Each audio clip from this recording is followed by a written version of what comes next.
असल जिंदगी ये है, अपनों से ज्यादा दूसरों का ख्याल करना, यह असल जिंदगी है। कई बार लोग कहते हैं नहीं जी उसके पास इतना, वो कुछ नहीं कर रहा, मेरे पास तो है नहीं, मैं क्या कर सकता हूं। अगर तेरे पास कुछ नहीं है ना तो फिर रात को तू मुसल्ला बिछा दे और हाथ उठा अपने रब के आगे कि मालिक या तो मुझे दे दे ताकि मैं उस पर लटा सकूं, या उस परेशान की परेशानी दूर फरमा दे। अगर आप पैसा नहीं दे सकते दुआ तो दे सकते हो ना, दे सकते हो ना। अगर खाली हाथ भी हो तो दुआएं दे दो। ये आदत भाई इमरान साहब में थी, इमरान साहब में थी। ये चंद बातें मुझे जो बताई हैं हजरत ने बताई, क्या उनकी आदत थी। मैंने उनको नहीं जाना, मेरी मुलाकात उनसे नहीं हुई, लेकिन उनकी बातों से लग रहा है वो कब्र में अकेले नहीं है, वहां कब्र में खुदा की रहमतें भी हैं, मुस्तफा की शफाअतें भी साथ में। ऐसी जिंदगी जी के जाओ कि खुदा की रहमतें सलाम कर ले आए, खुदा की रहमतें। ये भी कोई जिंदगी अपने लिए जिए, अपने लिए मरे। बड़ा बड़ा करोड़पति पड़ा होगा तुम्हारे संबंध में, बड़े बड़े पैसे वाले पड़े होंगे, लेकिन सुबह उठ के अखबार पढ़ने का तो वक्त होगा, लेकिन कुरान पढ़ने का वक्त नहीं होगा। अगर बैठेंगे चार लोगों की महफिलों में तो उलमा के किरदार पे उंगली उठाने का तो वक्त होगा, लेकिन किसी तालिबे इल्म के कपड़े पे पैबंद लगाने का वक्त नहीं होगा। होंगे दौलत वाले तो ऐसी दौलतें काम आएंगी, ऐसी अमीरी काम आएगी। दौलत वही काम आती है जो दौलत अल्लाह और उसके रसूल के नाम पर खर्च की जाती है, और ये दौलतें हर एक को मैसर नहीं होती, ये किस्मत से लोगों को मिला करती है दौलतें भी। अल्लाह से जब भी मांगा करो दौलत उस्मानी मांगा करो। और मेरी आपसे गुजारिश है हर कदम पे मौत के लिए तैयार रहिएगा, हर लम्हा हर सांस मौत के लिए तैयार रहिएगा। कब किसकी आ जाए कुछ नहीं पता। यही संभल का वाकया था, कुछ बच्चे किसी जलसे में गए थे बाइक पे बैठ करके, इसी इलाके की बात थी। हाँ, 3 लोग गालिबन एक बाइक पे थे, शाहबाद बिलारी की प्रोग्राम में गए थे, पलट के आ रहे थे गालिबन, हादसे में ऐसा झटका दिया कि 2 मौतें हुई और मिनटों के अंदर खुशियां छिन गई। सेकंड नहीं लगे, सब कुछ बदल डाला। तैयार रहा करो मौत के लिए। हालात इतने कशीदा हो चुके हैं कि कुछ कहा नहीं जा सकता कि कब किसकी सांस कहां ठहर जाए। मैं इसलिए कहता हूं उजाले अपनी यादों के हमारे साथ रहने दो, न जाने किस गली में जिंदगी की शाम हो जाए।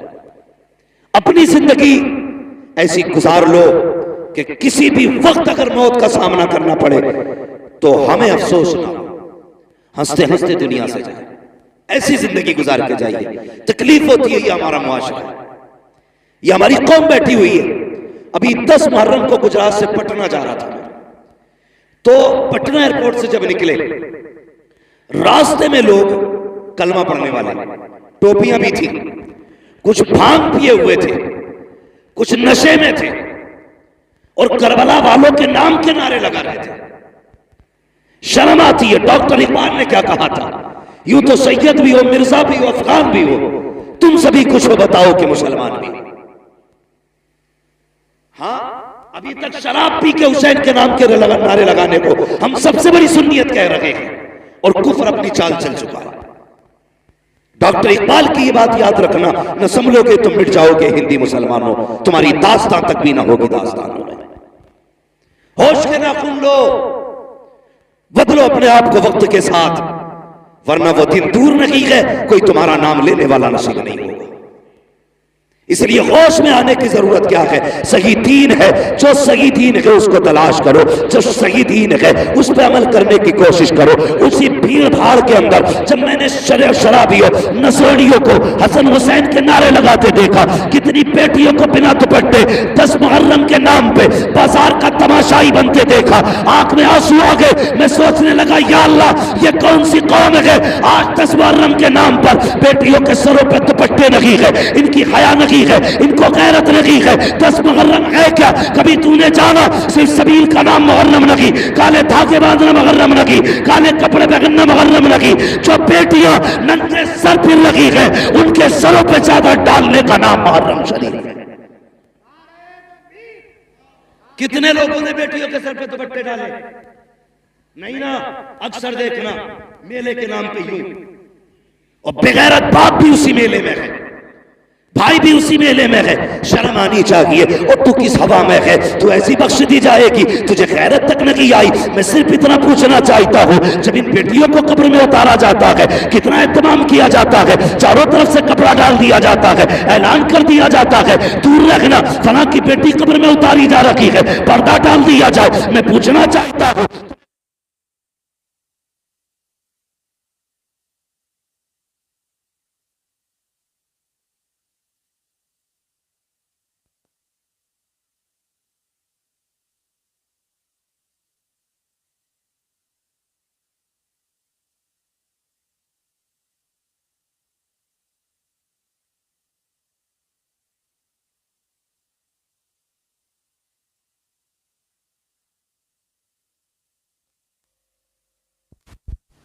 इस्लामी सांचे में जिंदगी गुजारो अपनी।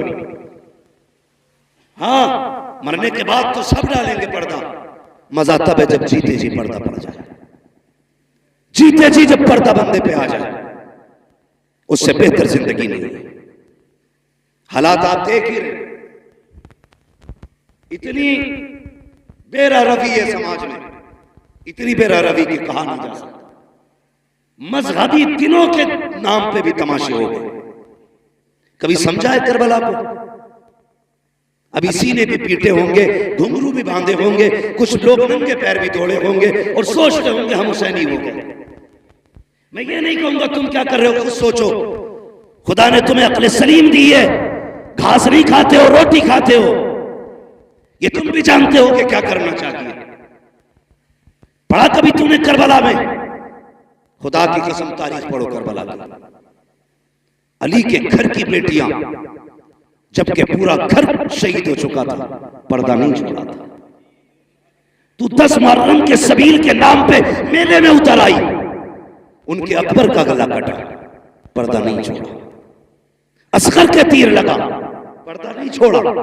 इमाम अली मकाम के गले पे खंजर चला, ज़ैनब बाहर नहीं निकली। आज बता 10 मुहर्रम के नाम पे कौन सा तमाशा नहीं हुआ है? और इतनी गुजारिश आपसे भी है, ये देखो मेरे हाथ जुड़े, तुम सबील के नाम पे 10 दिन लंगर चलाते हो। कहता जी 10 दिन से लंगर चल रहा है, और जब तहकीक करो पता चला दुनिया खा के जा रही है, सगे बाप के लिए इसने एक लुकमा नहीं दिया लंगर में से। ये हुसैनियत है। 10 दिन कुत्ते चमार चूहे सब खा के जाए, और सगे बाप के लिए एक गिलास तू शरबत नहीं दे सकता। ऐसे सबील को हुसैन कबूल करेंगे? सोचना चाहिए, ख्याल करो, लकीर के फकीर ना बनो। मत खिला 100 लोगों को लंगर, टाइम से बाप को 2 वक्त की रोटी खिला दे। मत दे 36 लोगों के अंदर शरबत बांटने को, पहली आवाज पे मां को पानी पिला दिया कर, पहली आवाज पे बाप को पानी पिला दिया कर। खुदा की कसम, माँ बाप होते हैं, इनके रिश्ते दुनिया से जाने के बाद भी नहीं टूटा करता। तो हमने क्या किया? मैं एक जगह गया, उसने बुलाया हुजूर आइए, मैं चला गया भाई। उसने कहा हजरत देखिए ये मेरा तकरीबन 1-1.5 लाख का खर्च है, 10 दिन अल्हम्दुलिल्लाह, डेग नहीं खत्म होती, एक बनती एक लगती है। वो उठ के गया, पड़ोसी ने आके कहा इससे ये तो पूछ लो हजरत, इसके घर पे सगी बहनें कब से नहीं आई है। थोड़ी देर के बाद फिर घूम के आया, हजरत बताइए कैसा लगा मेरा काम। मैंने उससे ये कहा कि भाई बहनें और भाई नजर नहीं आ रहे। उसने कहा जी वो नाराज है। मैंने कहा मना लिया होता। उसका जवाब क्या था जानते हो? उसने कहा छोड़ो, जितने किसी के हाथ पकड़ो उतने नखरे ऊंचे होते। ये जुमले हमारे। मैंने कहा बताना बात क्या हुई? उसने कहा बहन से इसलिए, बहन को इसलिए नहीं बुलाया कि बहनोई से मेरी नहीं बनती। यार बहनोई में तेरा ग्रुप नहीं है ब्लड का, लेकिन बहन की रगों में वही ग्रुप है जो तेरा ग्रुप है। तेरा और बहन का डीएनए एक है। तू सगी बहन को छोड़ के दुनिया को लंगर खिला रहा है। तुझे क्या लगता है हुसैन की बहन राजी होगी? खुदा की कसम तारीख पर करबला की। हम सुन्नी हैं और शुक्र है बरेली वाले सुन्नी हैं। हम सीना पीट के अली अली नहीं करते, हम सीना खोल के अली अली करते हैं। ये याद रखिए। करबला पढ़िए आप करबला और समझिए करबला को। रिश्ते कैसे निभाए हैं करबला, रिश्ते कैसे निभाए। काफिला कैदी बन के चला था।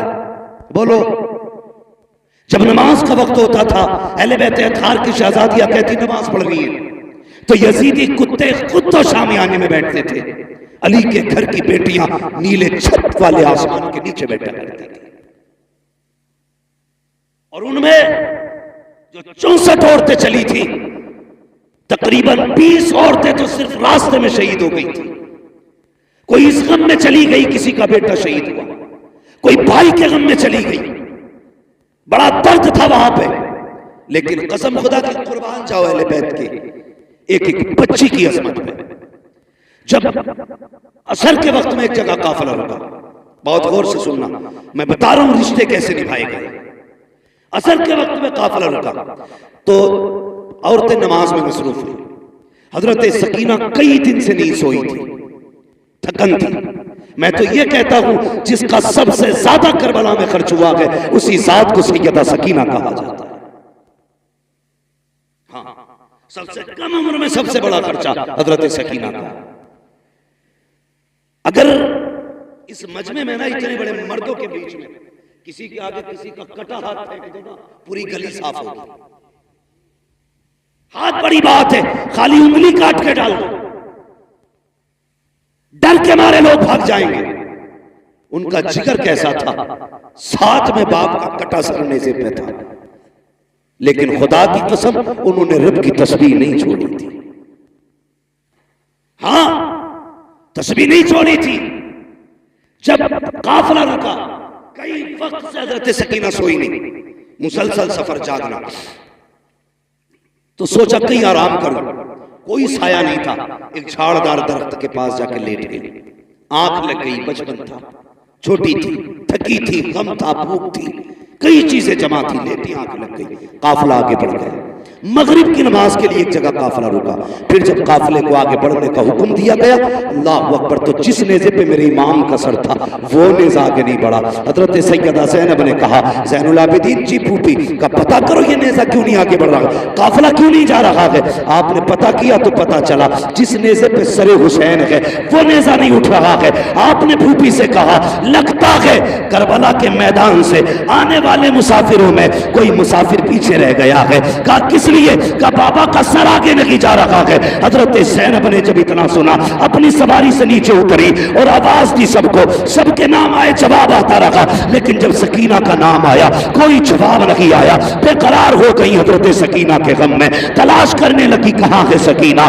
इसलिए कि सकीना वो है जो हुसैन के गले का तावीज है, सकीना वो है जो बाप के सीने पे सर रख के सोती थी। और यार अजीब रिश्ता होता है बाप बेटी के साथ। बाप परदेश चला जाता है, बेटियां रोया करती हैं, बाप आने में देर कर दे, बेटियां नाराज होया करती हैं। मगर मेरा हुसैन तो बेटी को आखिरी बार अलविदा कह के गया था। बेटी जानती है सामने बाप का सर कटा है, पता सकीना के जिगर पे क्या गुजरी होगी। लेकिन वो साबिर लोग हैं, शाकिर लोग हैं, उन्होंने कपड़े नहीं फाड़े, बाल नहीं नोचे, सरों पे मिट्टी नहीं डाली थी। कहते थे यार अब जिसमें तू राजी है उसमें तेरे नबी के घर वाले राजी रहते। पढ़ो कभी करबला। लेटी झाड़ी के नीचे आंख लग गई, हजरत ज़ैनब पीछे दौड़ी, तलाश करती रही, अंधेरा हो गया। दौड़ते दौड़ते वहां आ गई जहां हजरत सकीना लेटी थी। तवज्जो है, समझ में आ रही है आपके मेरी बात? कहां ही जहां पे हजरत सकीना लेटी हुई थी, करीब पहुंची तो किसी के बोलने की आवाज महसूस हुई। आप ठहर के सुनने लगे। जब ठहर के आपने सुना ना, तो आपने देखा कोई खातून है जिसने हजरत सकीना को गोद में लिटा रखा है। मगर खुदा की कसम वो खातून भी कैसी, रात काली है मगर फिर भी चेहरे पे पर्दा है। जो बताना चाहता है, काली रात है, चेहरे पे पर्दा है। हजरत सकीना को गोद में लिटा रखा है। सैयदा ज़ैनब कहती, करीब गई तो ऐसे बातें कर रही थी जैसे बच्चे अपने दादी से कहानियां सुना करते हैं। कहते हैं लेकिन मंजर उल्टा था। हमारे घर पे बच्चे दादी से कहानी सुनते हैं, लेकिन वो बुजुर्ग खातून इस बच्ची से कहानी सुन रही थी। और सवाल क्या था? अल्लाह अकबर, करीब गई, वो खातून कह रही थी, बेटी क्या नाम है? कहा मेरा नाम सकीना है। कहां की रहने वाली हो? हजरत सकीना ने कहा था, अब तक मदीने वाले कहे जाते थे, आज के बाद करबला वाले कहे जाते रहेंगे। क्या बात है बेटी? कहा कि आज के बाद करबला इसलिए कहे जाते रहेंगे, लोग घर बसा के शहराबाद करते हैं, हमने तो सर कटा के शहराबाद किया। क्या कह रही हो? कहा हमने दीन बचाया है नाना का। क्या कीमत दी है? कहा अकबर दिया, असगर दिया, कासिम दिया, अब्बास दिए, हमने अपने 72 दिए हैं दीन के बदले में। इतनी बात हुई थी, हजरत ज़ैनब की चीख निकली, गोद में पड़ी, आगे उठाया सैयदा सकीना को, सीने से लगाया, बेटी को सीने से लगा के कहने लगी, खातून तेरा एहसान है, तूने जंगल में हमारी बेटी को संभाल रखा है, कभी वक्त पड़े तो हमारे मदीने आ जाना, तेरी वहां खिदमत करके हम तुझे इसका सिला देंगे, यहाँ करीबुल वतन है, क्या दे तुझे, कभी वक्त मिले और नबी का घराना पूछ लेना, हमारे दरवाजे आ जाना, तेरी खिदमत कर लेंगे और इस एहसान का सिला देंगे। इतना कहा, खातून ने नकाब हटाया, कहा ज़ैनब अपनों को बदले नहीं दिए जाते, मैं कोई और नहीं बल्कि तेरी मां फातिमा ज़हरा मदीने से आई। आप यहां कहने लगी। जब बेटी सकीना उठी और इसने देखा काफिला नहीं था, ये रोई, कहा इसकी मैं रोने को बर्दाश्त न कर सकी, मैं जन्नतुल बकी से उठ के आ गई। अल्लाह अकबर। ये इन रिश्तों की कदर किया करो, खुदा की कसम पूरी तारीख करबला की आप, इसमें हर कदम पे एक पैगाम, हर कदम पे एक पैगाम। और आखिरी बात करने लगा, बहुत गौर से सुने, करबला का सबसे बड़ा पैगाम यह है कि कुछ भी हो जाए शरीयत नहीं छोड़नी। समझ गए मेरी बात? कुछ भी हो जाए शरीयत, शरीयत, आप भी बोले शरीयत, ये पीछे वाले बोले शरीयत, नहीं छोड़नी है।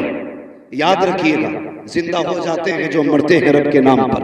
अल्लाह अल्लाह मौत को किसने मसीहा कर दिया? आंखों से नहीं देखा? जिनके नहरे फुरात पे पहरे थे, आज उनके करबला में अते पते नहीं मिलते हैं। जिनके सर काटे गए, आज भी करबला में उनकी हुकूमत के झंडे लहरा रहे हैं। ये मत समझना जो कट जाते हैं वो मिट जाते हैं, जो मार दिए जाते हैं खत्म हो जाते हैं। नहीं, कौन रहेगा ये फैसला रब करेगा, कौन नहीं रहेगा ये फैसला भी रब करेगा। देखो, करबला में मरने वाले, शहीद होने वाले आज भी हैं, और जिन्होंने मारा था उनका पता तक नहीं मिल रहा, पता तक नहीं मिल रहा। मगर याद रखिएगा, कभी समझे, अल्लाह अकबर, 10 मुहर्रम के नाम पर तेरी बेटी बेगैरती करेगी, तुझे सैयदा फातिमा के आगे खड़े होकर हिसाब देना पड़ेगा। मैं नहीं कहता तुम्हारी बेटी का हिसाब मौलाना राहत नहीं देंगे, मौलाना अशफाक नहीं देंगे, ये उलमा तुम्हारी बेटियों का हिसाब नहीं देंगे, तुम दोगे। तुम सैयदा फातिमा कलाई पकड़ के पूछेंगी, बता मेरे बाबा की शरीयत इतनी मुश्किल थी कि तुझसे चंद ग्राम का दुपट्टा सर पे न रखा गया? क्या जवाब दोगे? सोचो तो सही, कोई जवाब नहीं है तुम्हारे पास, और किसी के पास नहीं होगा, किसी के पास नहीं होगा। जिंदगी ऐसी गुजार के जा, अगर सैयदा आए, अगर कुछ पेश ना भी कर सके तो कम से कम उनके आगे शर्मिंदा ना होना पड़े, शर्मिंदा ना होना पड़े। एक रिवायत मिलती है किताब में, अहले बैत अत्हार की चादरें खींची गई, छीनी गई, है किताब में, लेकिन मेरा इश्क कबूल नहीं। मैं अपनी बात करता, मेरा इश्क कबूल नहीं करता। क्यों? इसलिए कि हजरत राबिया बसरिया बेटी नहीं है हुजूर की, हुजूर की बेटी की कनीज है, गुलाम है उनके दर की। सो रही रात में चोर आ गया, उसने चादर खींचने के लिए हाथ बढ़ाया। आज तो पैसे की चोरी होती है, उस वक्त कफन तक लोग चुराते थे। हाँ? आज तो 10-5 हजार उल्टा चोर चुराने के लिए खर्च कर लेता। 10-5 खर्च करके 10-5 लाख चुरा लेते है ना, चुग्गा डालना जैसे कहते हैं। तो ये सिस्टम आज होता है, लेकिन पहले कपड़ा ही मिल गया बड़ी बात। राबिया बसरिया सो रही, चोराया, हाथ बढ़ाया, आंखों के आगे अंधेरा, डर के छोड़ दिया, फिर हाथ बढ़ाया, फिर छोड़ दिया, 3 बार किया, चौथी बार हाथ बढ़ाना चाहता था, आवाज आई, नादान देख नहीं रहा, राबिया बसरिया सो रही है मगर इसका खुदा जाग रहा है, खुदा जाग रहा है, कोई चादर नहीं छीन सकता। ओ भाई मुझे बता, अगर राबिया की चादर रब नहीं छीनने देता तो अली की बेटी की चादर कैसे छीनने दे सकता? जबकि उनकी इज्जत और उनकी तहारत की हिफाजत का जिम्मा मेरे रब ने लिया। हाँ, खुदा की कसम, पढ़ो ना करबला को, जब यजीद के दरबार में हज़रत सकीना गई, कौन, कितनी उम्र थी? सारे बोले कितनी? हाँ बोल दो भाई, आप भी कितनी? 7 साल। कम से कम सुन्नियों को उनके बारे में तो पता रहता ही है सभी को। अब मुझे डाउट हो रहा थोड़ा सा, कितनी उम्र थी? आगे वाले बोले 7 साल। 7 भी है, 4.25 साल भी है, अलग अलग तारीख है, ठीक है जी, 7 साल भी माने तो ये कोई इतनी बड़ी उम्र नहीं है जिसमें औरतें पैरों तक पर्दा लटका के चले। हमारे यहाँ बचपन ही तो है 7 साल। यजीद के दरबार में जब खड़ा किया गया, उस वक्त हजरत सकीना के गले में रस्सी थी। यजीद ने ये पूछा, कौन है ये? हजरत फिजा ने बोलना चाहा, उसने कहा तू चुप रहे, मुझे इससे पूछना है। जिद्दी जलील करना चाहता था वो। उसने फिर कहा, कौन है तू? हजरत सकीना की कोई आवाज नहीं निकली। कहा, ये बोलती क्यों नहीं? इमाम ज़ैनुल आबिदीन ने कहा, जालिम, ये बोले कैसे? इस बच्ची के गले में जो रस्सी है ना, इसका फंदा इतना टाइट है कि आवाज नहीं निकल पा रही।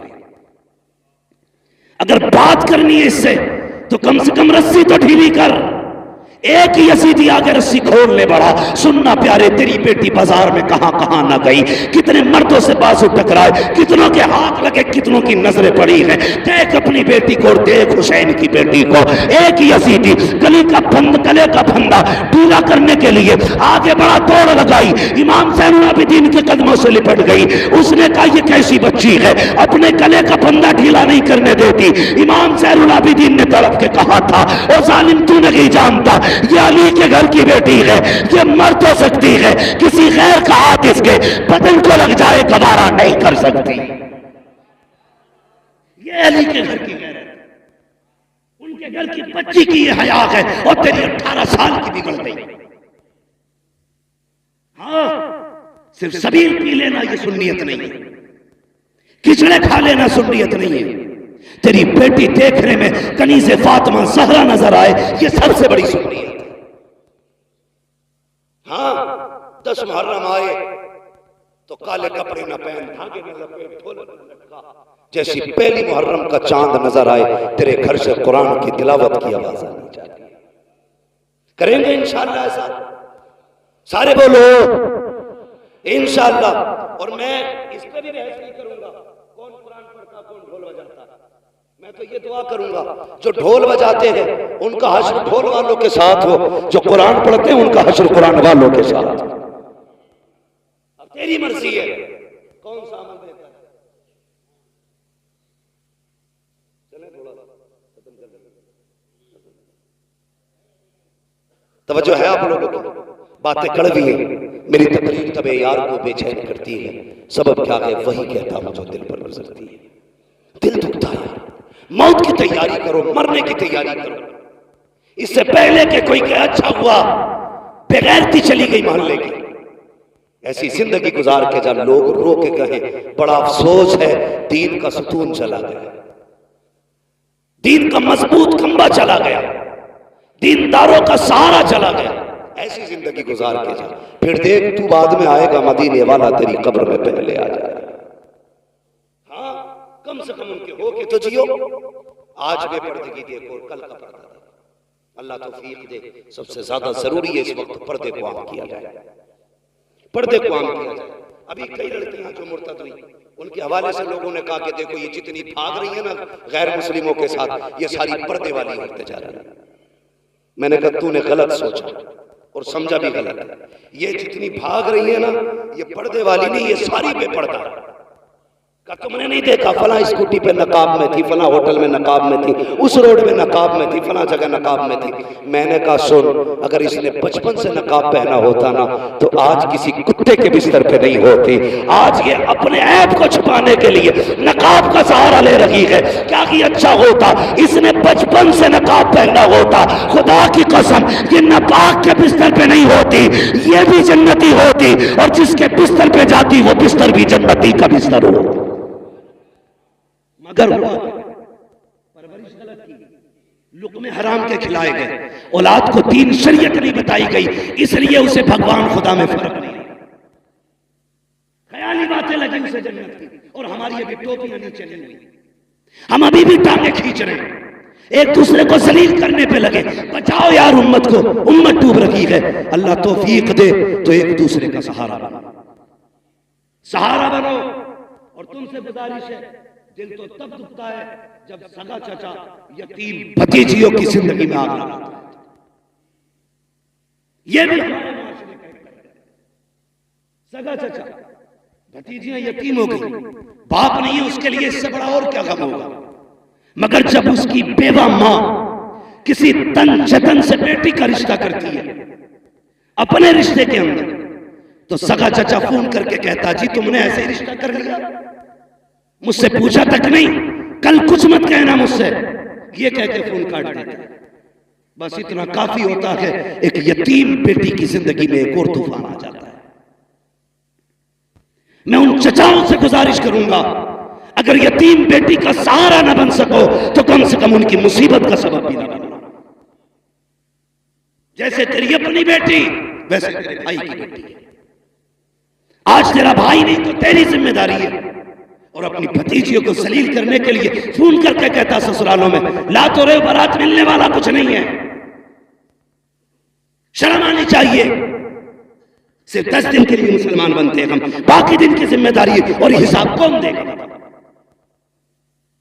इतने जालिम मुआशरे में जी रहे हम लोग, सगा चचा भतीजियों का नहीं। बदलो अपने आप को और सीने में दर्द पैदा करो। अगर एहसास नहीं आपके सीने में तो दिल नहीं है, तुम्हारा सीना कब्रिस्तान है। एहसास पैदा करो, इसमें दर्द पैदा करो। फरमाया गया अगर तेरा दिल पत्थर है तो 2 काम किया कर, नंबर 1 कुरान पढ़ा कर, नंबर 2 यतीमों पर शफकत किया कर। तेरा दिल नरम हो जाए। लेकिन दिल पत्थर हो गए, कोई मसला नहीं है, कोई मतलब नहीं। खुदा की कसम पर्दा समझना तो तुझे बताऊं पर्दा, जरा कह दे या रसूल अल्लाह।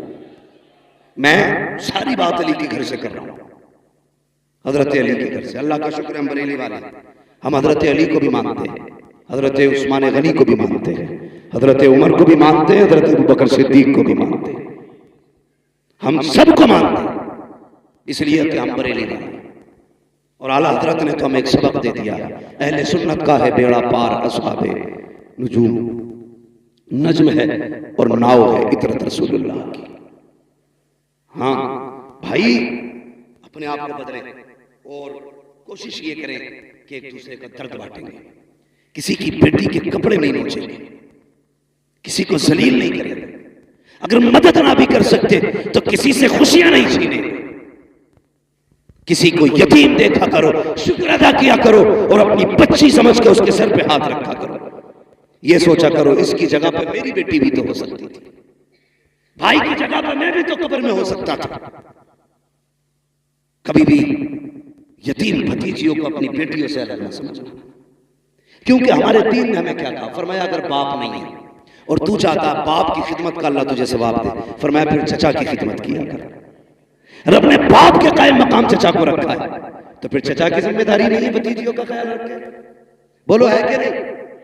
जिम्मेदारी है ना फिर चचा की कि भतीजियों का वो ख्याल रखे, पर्दा देके। अल्लाह को ये करबला शरीफ का सफर मुकम्मल जब हुआ था तो इसकी जब वो नापी गई ना लंबाई, तो मुअर्रिखीन ने तहकीक की तो 5600 मील मसाफत बनी है इसकी। 5600 मील, इतना लंबा सफर सैयदा ज़ैनब ने किया, अली की बेटी ने। और यार खाली चल के नहीं आई है, दुखड़े रो के नहीं आई है, सफर करती आई है, कुरान पढ़ती आई है। जब ये सफर मुकम्मल हुआ था, सैयदा ज़ैनब के 72 कुरान मुकम्मल हो चुके थे। ये है कुरान वाले लोग, ये है कुरान वाले लोग। हमें तो घुंघरू बांधने से कब खोलोगे कुरान को? भाई एक बात और कह दूं, बुरा ना मानना, बड़ी बात है, छोटा मुंह, ये बात कह रहा हूं। अली के और भी बेटे थे, लेकिन नेज़े पे कुरान सिर्फ हुसैन ने पढ़ा।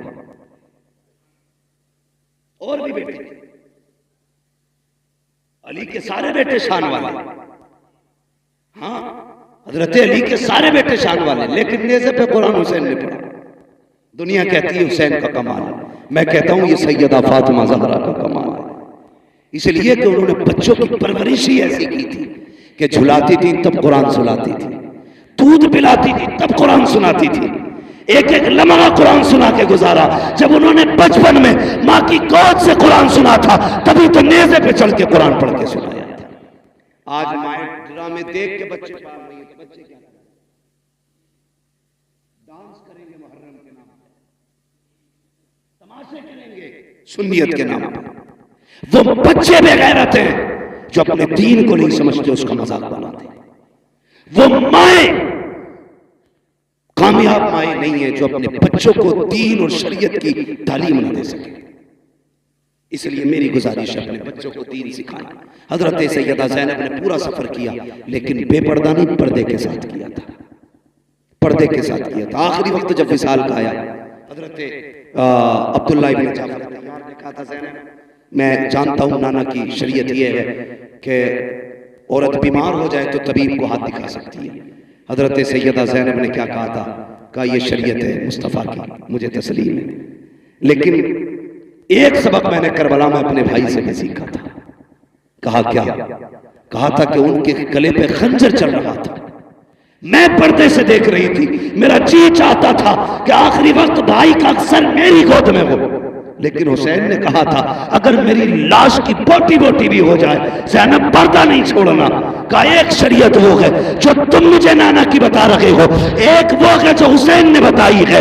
कहा हम अली के घर वाले हैं, हम मर सकते हैं लेकिन डॉक्टर को भी हाथ दिखाने नहीं जाए। अब बता तेरी मेरी बेटी का क्या मामला होना चाहिए? इसलिए पर्दे को लाज़िम करेंगे इंशाअल्लाह। अल्लाह ताला हमारे इनकी नस्ल को करबला वालों का सदका अता फरमाए, इमाम ज़ैनुल आबिदीन की खैरात अता फरमाए, मुस्तफ़ा जान रहमत की औलाद का सदका अता करे। याद रखिएगा काम इतने अच्छे इमरान भाई कर गए हैं, कोई हाथ ना भी उठाए उनकी कब्र में जन्नत की खिड़कियां खुली रहे।